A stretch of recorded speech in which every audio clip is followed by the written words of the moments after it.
সাবেক বিচারপতি খায়রুল হক সাহেব, তিনি এই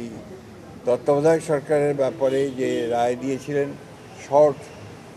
যে রায় দিয়েছিলেন সেটা এবং তার পরবর্তীকালে যে আপনার পূর্ণাঙ্গ যে রায় মধ্যে আকাশ আর পাতাল তফাৎ ছিল, এবং সেই যে রায়টা তিনি শর্ট দিয়েছিলেন সেটাও আমরা মনে করি যে এই রাষ্ট্রের বিরুদ্ধে গেছে।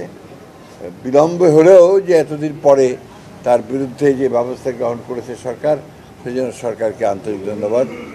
জানাচ্ছি। এবং সঠিকভাবে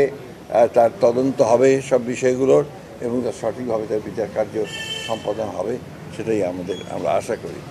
দ্বিতীয়ত আরেকটি বিষয় আছে যেটা খুবই গুরুত্বপূর্ণ আমরা মনে করি। আমরা পত্রিকার আপনাদের মিডিয়ার মাধ্যমে জানতে পারছি যে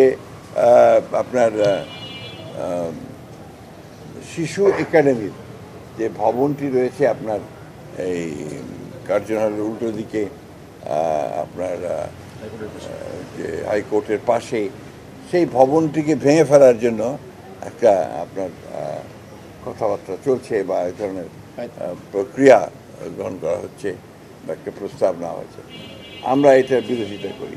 এবং শুধু বিরোধিতা করি এই কারণে যে এটা আপনার শিশুদের একটি বাংলাদেশের প্রতিষ্ঠান, সরকারের প্রতিষ্ঠান, যেটা দিয়ে শিশুদের বিভিন্ন রকমের তাদের যে গঠন,